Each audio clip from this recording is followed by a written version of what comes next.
Let's continue exploring the universe within art and the art behind Redstone. I'm your host, Amledu, and in this episode, we're going to take a look at the Auto Crafter.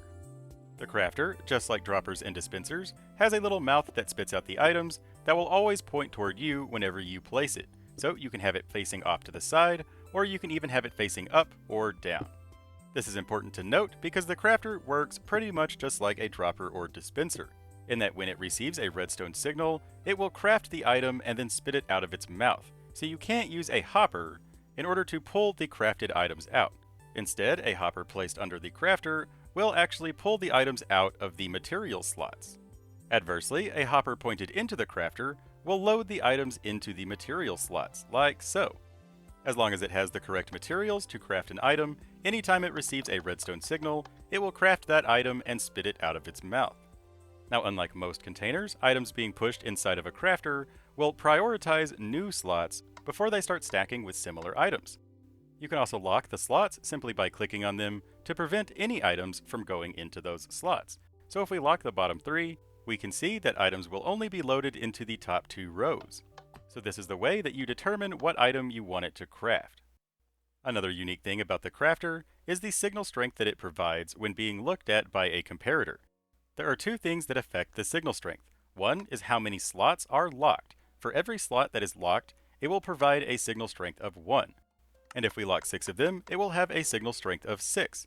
And since it has 9 slots, it can have up to a signal strength of 9. This makes it a super easy, albeit kind of expensive way to get a signal strength of 0 through 9.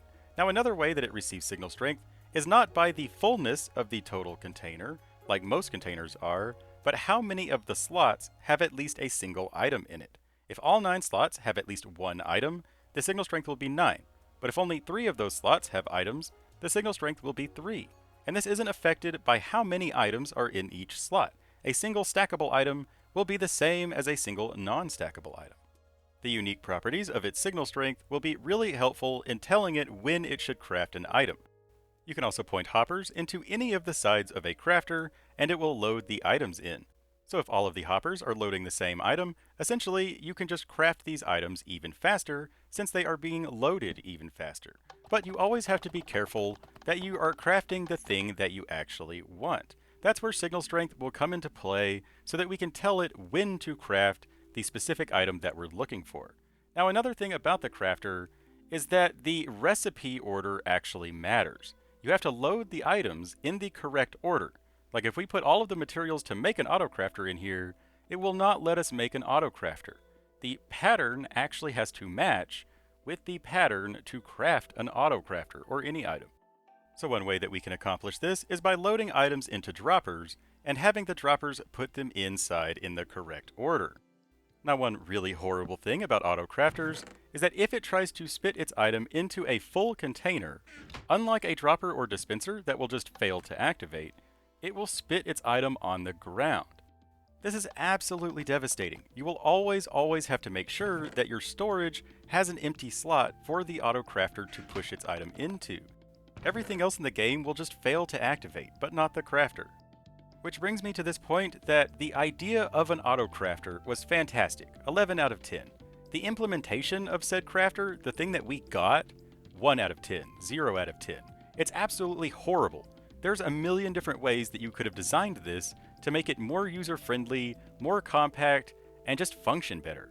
Like if it had the user interface of a crafting table, it would require no redstone at all. Or if it only crafted items whose materials equaled the number of slots that you selected, then it could just craft automatically with no redstone. Or if you could select a recipe so it wouldn't matter what order items are loaded in, or at the very least if it didn't waste items when pushing into a full container. But as it is, nothing is universal, so everything will require a different configuration. The first thing that we're going to look at is how to make a condenser. This is for stuff like gold and iron to condense it down into blocks, or really anything that requires multiples of a single item. But we have a container that has a signal strength of 8. In this case, it's a dropper with 5 non-stackable items, just because that's cheap. And so when the crafting table reaches a signal strength of 9, since we're crafting iron into blocks, when it reaches a signal strength of 9, it will trigger that observer, which will then trigger the other observer, which will activate the autocrafter.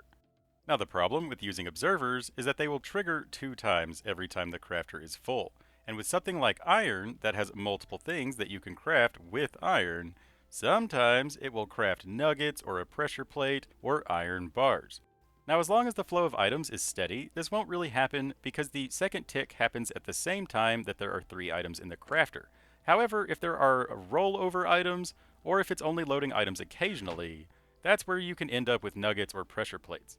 Now, when it comes to stuff like gold nuggets or nether bricks, you can't craft other things out of those, so using observers for those is totally fine and safe. Now, the reason why we have this design, though, is because it is tileable. You can build as many of these directly next to each other as you want. Whereas this design does the exact same thing, it condenses items, but it's not tileable because we have this section off to the side that also has a signal strength of 8, but this time it's being subtracted from the comparator looking at the crafter, because that comparator is on subtraction mode. So this design will never accidentally craft the wrong item. It will only ping it one time when the crafter is totally full. So you will only ever have iron blocks coming out of this design. To break it down, we have a comparator on subtraction mode looking at the crafter that is being locked by the signal strength of 8, so it only activates this redstone dust when it reaches a signal strength of 9, which then activates the repeater, which then activates the crafter. So this is ideal for condensing iron. Now we have the single item crafter, so stuff like bones into bone meal, flowers into dye, anything that only requires a single slot in order to craft. So if we throw in some bones, we can see that it will quickly turn all of these bones into bone meal. This is the easiest way to use the crafter. And the way it works is super simple. Basically, we just have an observer clock down at the bottom that is controlling the crafter. The comparator turns on anytime there are items in the hopper. That extends the sticky piston, which causes the 2 observers to be looking at each other, which creates a super fast clock to activate the crafter. Super duper simple way to save some time. Next up, we have the 2 item crafter. This can craft anything that requires 2 stackable items, even things that require multiples of one of those items. Now, rockets, as an example, only requires a single paper and a single gunpowder, but even if rockets required 3 paper, that would be totally fine. Because to begin with, we have to load at least 1 item into each slot for the correct recipe. Because if we don't, you'll just end up filling it up with gunpowder or paper. But you only ever have to load in the correct recipe 1 time, because this makes sure that the crafter never continues activating until it empties itself. So it always retains the pattern of items that you put in there to begin with. The way this works is that we have comparators looking at the hoppers going into the crafter. Once the crafter is full and items start backing up into those hoppers, eventually these torches will turn off, which will then activate this observer, which will send a signal to the repeater, which will then activate the crafter, telling it to craft. And to prevent it from continuing to craft until one of the items are gone, we have this top section here that if the items back up enough, it will eventually lock the top hopper, preventing any new items from entering it. And this powered rail back here can technically be replaced with dust, but there is a bug right now that observers will activate if looking at dust whenever you load the world. But that's just a bug and should be fixed someday.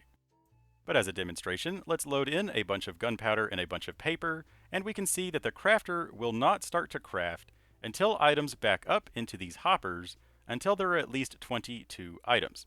Once there are 23 items, the crafter will now start to craft.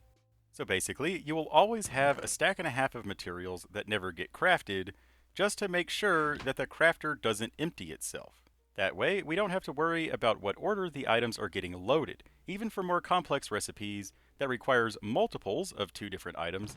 Like if rockets required 6 paper and 1 gunpowder, it would still work the same. Now to demonstrate though, if we run out of one of those items, like we just took out all of the gunpowder, so now the machine stops, so that it doesn't run out of paper, because the paper will still continue to try to trigger the machine, but we locked the flow of paper so that will no longer happen. So luckily, this is a fairly easy and straightforward way to craft recipes that only have 2 materials. However, if we want to craft things that have a more complex materials list, we have to resort to some crazy nonsense. This design is basically like an auto potion brewer, since we have to control the order that the items enter the crafting table in order to craft the correct pattern. We can build something like this. Now this dropper over here has a signal strength of 9, so 5 non-stackable items and 10 stackable items, but this dropper could be anything that has a signal strength of 9. So the crafter's comparator will need a signal strength of 9 in order to turn on, which will happen when the crafter is full. When it turns on, it will then activate the crafter, causing it to craft, and it will also activate all of the redstone torches going up, which will activate all the droppers, loading in a new batch of items. Now you will need to manually start this the very first time. So with like a button or a lever or something like that, just trigger all of the torches. And again, the crafting pattern matters. So the order that you load all of this in matters. And if one of the droppers gets empty, it's going to mess everything up. So you'll have to go in and fix everything if that happens. So you'll have to break the comparator if the recipe is in the wrong order, and just reset everything and then replace the comparator. So from right to left, top to bottom, will be the bottom dropper all the way up to the top dropper.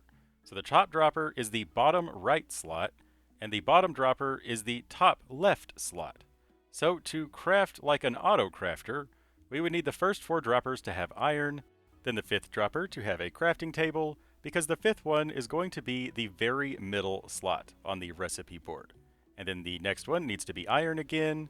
Then we need redstone dust in the bottom left, then a dropper in the bottom center, and then finally another redstone dust in the bottom right.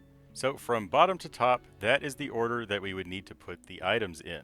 Now we just need to replace this comparator, and we need to activate it one time manually just to get it started. So with a lever or a button right there to activate all of the torches, and now it should load all of these items into the correct order, and then craft whatever complex thing you are trying to craft, and this will just keep going and going and going until one of the droppers gets empty. And actually, when that happens, it won't be the end of the world. So like if we empty out this dropper, we can see that everything's in the wrong place, but it's not full. So we can actually move things around without breaking that comparator. So we can actually just take out all of these items and then just refill whatever is empty after taking all of those out, and then just press the button or the lever, to activate all of the torches one more time, and it will just start going again. So because we have to control the order that the items get loaded into to match the crafting pattern, this ends up being kind of nonsensical, but it works. So if you want to use it, you totally can. It is cool nonetheless. And we'll finish up with an example of the crafter actually being used. This is from one of my recent videos, and it is a rocket farm. This bottom crafter down here is what actually crafts the rockets, so the paper and the gunpowder, and really all of this is attached to just a basic mob farm. This bottom section is the 2-item crafter that we looked at earlier. This extra line of dust over on the right will actually turn it off if we end up filling up on rockets.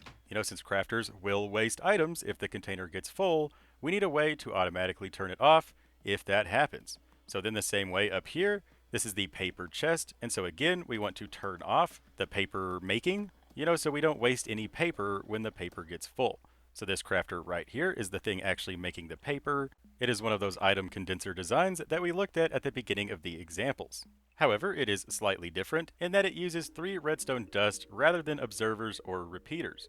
This dropper has a strength of 6, and that is being subtracted from that comparator, which means that it can only have a max strength of 3, which will trigger the crafter.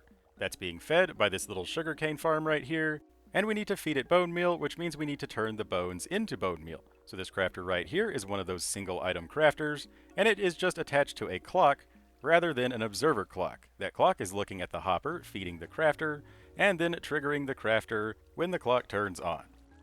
So as you can see, just doing something as simple as making rockets automatically ends up being fairly bulky and complex. So again, I love what the crafter does, I just hate how it does it.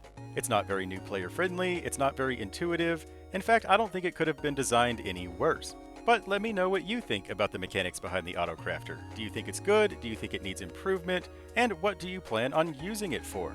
I would love to know your thoughts and opinions. And I really hope to see you again soon. But until then, I've been your host, Amaledu, sharing a redstone trick or two. And reminding you, as always, don't forget to have fun. Bye-bye.